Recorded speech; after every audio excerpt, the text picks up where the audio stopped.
నా రక్తమైన నా డైరెక్టర్ విజయ్ గారు. సార్ మీకు థ్యాంక్స్ అనేది నాకు ఇంగ్లీష్లో థ్యాంక్స్ అని చెప్పడం నాకు సార్ నా ఇంగ్లీష్లో బాగా తెలిసిన పదం అదొకటి. అంటే సారీ అది రెండు బాగా చెప్తా ఇంగ్లీష్లో. కానీ సార్ మీరు ఈ క్యారెక్టర్కి మీరు ఇంతకుముందే పెద్ద సూపర్ హిట్లు ఇచ్చారు. మీరు పిలిస్తే ఇంకా ఎంతెంతో పెద్దోళ్ళు వచ్చి ఉంటారు. తమిళనాడు నుంచి సూపర్ స్టార్లు వచ్చి ఉంటారు. బాలీవుడ్ నుంచి మీరు తెచ్చుకోగలుగుతారు. ఇవన్నీ కాదని తిరుపతితో గుర్తుకొచ్చాడు చూడండి సార్. మీకు thank you sir, thank you. జీవితాంతం రుణపడి ఉంటాను సార్. సినిమా చాలా గొప్పగా తీశారు డైరెక్టర్ గారు. మనస్ఫూర్తిగా నేను ఎన్నో ప్లాన్లు చేశాను. లాంచ్ రీలాంచ్ ఇలా చేద్దాం, అలా చేద్దాం, ఇలా చేద్దాం అని. మనం ఒకటి అనుకుంటే దేవుడు ఇంకోటి అనుకుంటారండి. శివుడిని శివయ్య అని పిలిస్తే రాడు.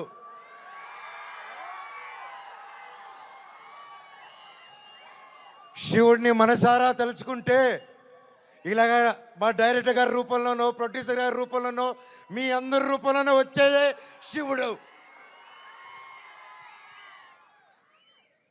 అలాగే బెల్లంకొండ సాయి శ్రీనివాస్ తమ్ముడు, నీతో ప్రతిసారి చాలా ఫన్ మూమెంట్స్, చాలా సరదాగా ఫన్ కామెడీ చేసుకుంటూ ఉంటాం. It was great fun moments. ఎప్పుడు అనిపిస్తుంటుంది నాకు ఒక తమ్ముడు కావాలని, తమ్ముడు ఉంటే ఎలా ఉంటుందని చెప్పేసి. నాకు ఇతను తమ్ముడు ఎందుకు పుట్టలేదని అనుకుంటున్నాను. థ్యాంక్ యూ తమ్ముడు. లైఫ్లో నీకు ఒక అన్నగా, ఎప్పుడు అండగా, తోడుగా, చీటికేస్తే నీ ముందు ఇవ్వాలి. ఇలాగే ఎప్పుడు ఆఖరికి ఇది వద్దు వద్దు అనుకుంటున్నాను. కాకపోతే ఇంతమంది చూశాక నాకు చెప్పాల్సిన బాధ్యత అనుకుంటున్నాను.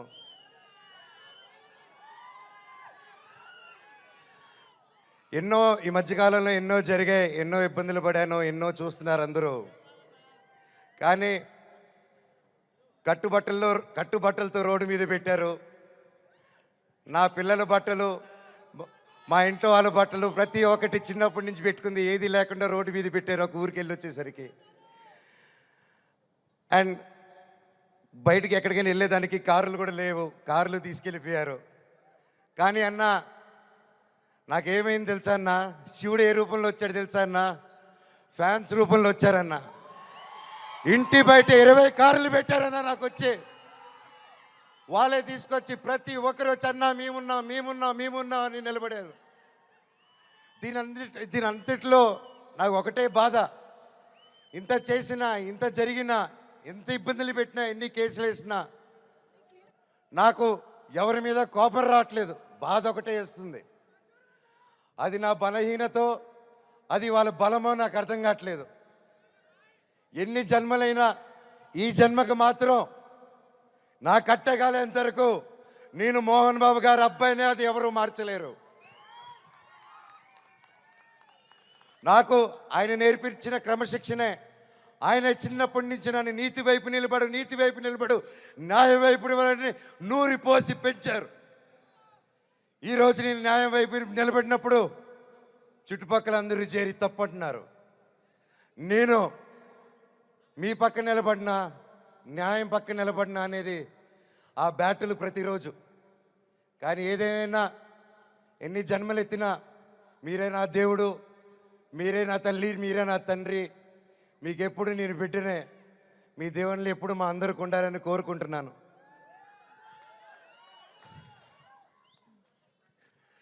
సరే, ఇది మాట్లాడితే ఇటు వెళ్ళిపోతున్నా. మనోజ్, నువ్వు నా బిడ్డవి. లక్ష్మీ ప్రసన్న, విష్ణువర్ధన్ బాబు, మనోజ్ కుమార్, నిన్ను ఎలా పెంచానురా నేను? అందరికంటే నిన్నే గారాభంగా పెంచానురా. నీకే ఎక్కువ ఖర్చు పెట్టి చదివించాలని ప్రయత్నం చేశానురా. నువ్వు ఏది అడిగినా నేను నీకు ఇచ్చానురా. కానీ ఈ రోజున నువ్వు చేస్తున్న పని బిడ్డల గుండెల మీద తంతారంటారే, అలా తన్నేవరా. మనసు ఆవేదనతో కింగిపోతుందిరా. నేను మీ అమ్మ ఏడ్చుకుంటున్నావురా. జర్నలిజం ఉన్నది లేనిది ఉన్నట్టు రాస్తున్నారా. నువ్వు నన్ను కొట్టడం ఏంట్రా? నా బిడ్డ నన్ను తాకలా. ఇద్దరం ఘర్షణ పడ్డాం కొన్ని కారణాల వల్ల. ప్రతి ఫ్యామిలీలోనూ ఉంటాయిరా ఇవి. లేనివాడు ఎవరైనా ఉంటే ప్రపంచంలో ఒకరున్నారేమో, 1% ఉంటుందేమో. అటువంటి వాళ్ళ ఇంటికి వెళ్ళి కాళ్ళు గడిగి నిద్ర పూసుకోవచ్చు. భారత భాగవత రామాయణాలు చూసావు కదరా? ఏమిటిది? మీ అమ్మాయి ఎంత కుమిలిపోతుంది ఈ రోజున హాస్పిటల్ చేరింది. నీ వల్ల హాస్పిటల్ చేరుతాను. చూడు మనోజ్, నీకన్నీ ఇచ్చినా ఈ రోజున నువ్వు నా గుండెల మీద తనడమే కాకుండా అపకీర్తి తీసుకొచ్చావు. ఏదేదో రాశావు, ఏదేదో చెప్తున్నావు. కొంతమంది జర్నలిస్టులు ఉన్నది లేనిది, లేనిది ఉన్నట్టు రాసే వాళ్ళ తత్వం వాళ్ళకి, ఎందుకంటే టీఆర్పీ పెరగాలి. ఇది వాళ్ళ నైజం. మనం మార్చలేము. వాళ్ళందరి మీద మన కోర్టుకు వెళ్ళలేము. వాక్ స్వాతంత్రం అంటారు, ప్రజాస్వామ్యం అంటారు. ప్రజాస్వామ్యంలో కూడా కొన్ని హద్దులు ఉన్నాయి. ఇది నీకు తెలుసు అనుకున్నా. ఎంత మంచి నటుడివి నువ్వు.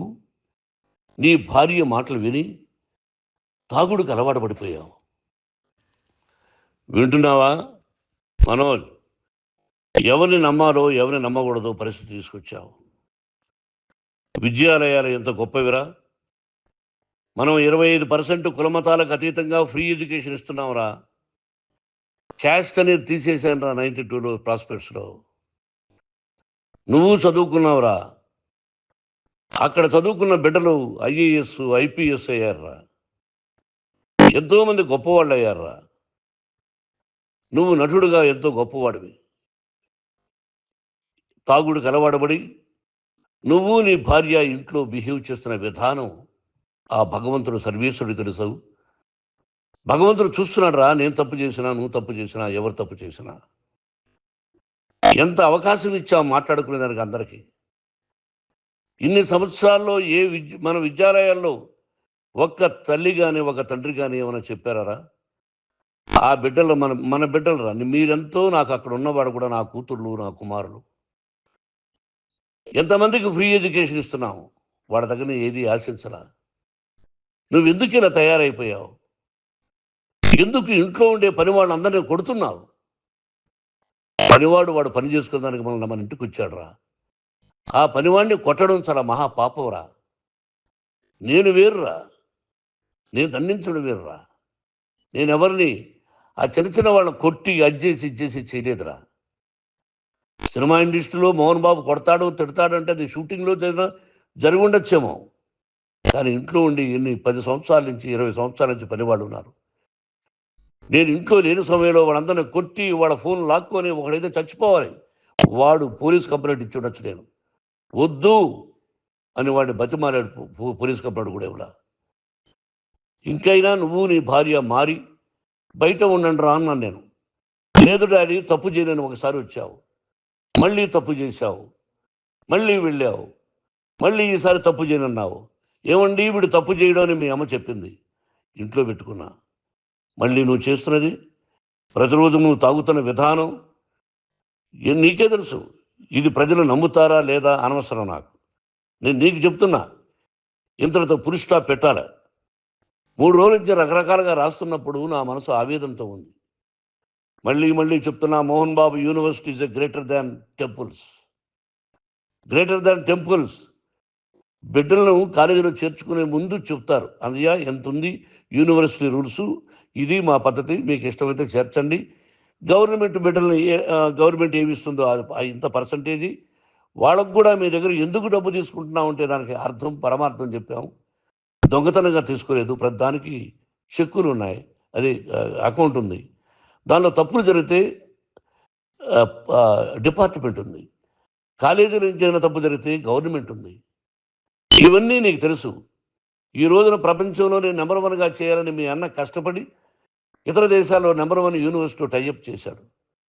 ఈ రోజు నువ్వు చేసిన విధానం ఏమిటి? నువ్వే ఒకప్పుడు నాకు ఇవి ఏమొద్దు, నేను యాక్టింగ్ అన్నావు. ఈ రోజున ఏం చేస్తున్నావు? విద్యాలయాల మీద పడ్డావు. తల్లిదండ్రులు చాలా గొప్పవాళ్ళు రా. కొంతమందికి డబ్బు కట్టలేకపోవచ్చు, కట్టని వాళ్ళకు కొంత సహాయం చేసాం. అంతా సహాయం చేయలేము. బ్యాంకుల్లో డబ్బు కట్టాలి, లెక్చరర్స్కి డబ్బులు ఇవ్వాలి, యూనివర్సిటీ బ్రహ్మాండంగా నడపాలంటే మంచి లెక్చరర్స్ కావాలి. ఇవన్నీ తెలిసి చేస్తున్నావురా 32-33 సంవత్సరాల నుంచి. అది పక్కన పెడితే అందరినీ కొట్టడానికి వస్తావు. మీ అన్నం తిడతావు. ఒక వ్యక్తి వినయ్ గారని ఆయన వ్యక్తి హెల్ప్ చేయడానికి వస్తే ఆ వినయ్ ఎవరు లజ్జాగుడికి చంపేస్తాను వాడు అన్నావు. ఇవన్నీ ఎంత తప్పురా. అంటే మీ నాన్నగారికి ఎవరు సహాయం చేయడానికి వస్తే వాళ్ళందరినీ లంజా కొడుకులు అంటావు, చంపేస్తానంటావు. మీ అన్నను చంపేస్తానన్నావు. చంపరా చూద్దాం మీ అన్న నేనే అన్నా. తాకరా నీ ధైర్యం ఉంటే అన్నా. ఎంతమందిని చంపాలనుకుంటున్నావు, ఎంతమందిని చేయాలనుకుంటున్నావు, నువ్వు ఏం సాధించాలనుకుంటున్నావు ఆలోచించుకో. ఈ ఇంట్లోకి అడుగు పెట్టడానికి నీకు అధికారం లేదు. ఇది నా కష్టార్జితం. మా నాన్నగారు 10 రూపాయలు 10 పైసలు కూడా ఇవ్వలేదురా. మంచి జన్మనిచ్చాడు మా నాన్నగారు. మద్రాసుకు వెళ్ళి వీధుల్లో అడుగు తిన్నాను రా. ఒక పూట కూడా భోజనం లేకుండా అడుగు తిన్నాను రా. న్యాయంగా మోహన్ బాబు తిడతాడు కొడతాడంటారు కానీ మోసగడనం లేదురా. నీట్ పార్లమెంటేరియన్గా బయట వచ్చాను రా. నువ్వు నా పరువు ప్రఖ్యాతులు మంట కలిపావు. ఏమిటి నేను చేసిన అన్యాయం? నీకు జన్మనిచ్చాను, అదా నేను చేసిన పాపం. అందుకే ఇది నా ఇల్లు అన్నావు. నువ్వు నీ ఇల్లు కాదు. నీ కష్టార్జితంతో నువ్వు సంపాదించుకున్న ఇల్లు నీది. ఇది నా డబ్బు, నా కష్టార్జితం. నా కష్టార్జితంలో నేను పిలిస్తేనే మీరు ఇంట్లోకి రావాలి. అటువంటిది పోగొట్టుకున్నావు నువ్వు. ఆస్తులు అంటావా, ముగ్గురికి సమానంగా రాయాలా లేదా అది నా ఇష్టం. ఆస్తులు ఇస్తానా, లేకపోతే గంగపాలు చేస్తానా, లేకపోతే ఎవరికైనా దానధర్మాలు చేస్తానా, అది నాకు సంబంధించిందిరా. నా కష్టార్జితం రా. మీరు చేస్తున్న విధానం గుణగణాలు కావాలరా. మందు తాగచ్చురా. ఎంత తాగాలి? నేను కూడా 1 or 2 పెగ్స్ తీసుకుంటా. ఇది తప్పు కాదు, జనానికి తెలియాలి. నా డబ్బు ఇది. హిట్ టీవీ యాప్, ఇందులో short news, live news, entertainment shows, movies, digital magazines తో పాటు మీ జిల్లా వార్తలను కూడా ఫ్రీగా చూడొచ్చు. ఇంకెందుకు ఆలస్యం? వెంటనే హిట్ టీవీ యాప్ ని డౌన్లోడ్ చేసుకుని ఫ్రీగా ఎంటర్టైన్మెంట్ పొందండి. Hit TV app. Hit TV app. Please download Hit TV app. Hit TV app ని ఫ్రీగా డౌన్లోడ్ చేసుకొని ఎంజాయ్ చేయండి. మీకు నచ్చిన ఎంటర్టైన్మెంట్ కోసం హిట్ టీవీ యాప్ ని ఫ్రీగా డౌన్లోడ్ చేసుకుని ఎంజాయ్ చేయండి. హిట్ టీవీ యాప్ని డౌన్లోడ్ చేసుకుని ఆస్వాదించండి, ఆశీర్వదించండి. ఇంతమంది సెలబ్రిటీలు హిట్ టీవీ యాప్ ని డౌన్లోడ్ చేసుకోండి అని చెప్తున్నారంటే ఎంత మంచి యాప్ ఆలోచించండి. అమెరికా అమెరికా అమెరికా అమెరికాలో చదవాలనుకునే వాళ్ళకి విశ్వసనీయమైన పేరు మన శౌర్య consultancy. UK Law 1 Year Masters. UK Law 1 Year Masters. 2 years work permit up to 5 years visa. Contact Saurya Consultancy. Contact 89851 89851.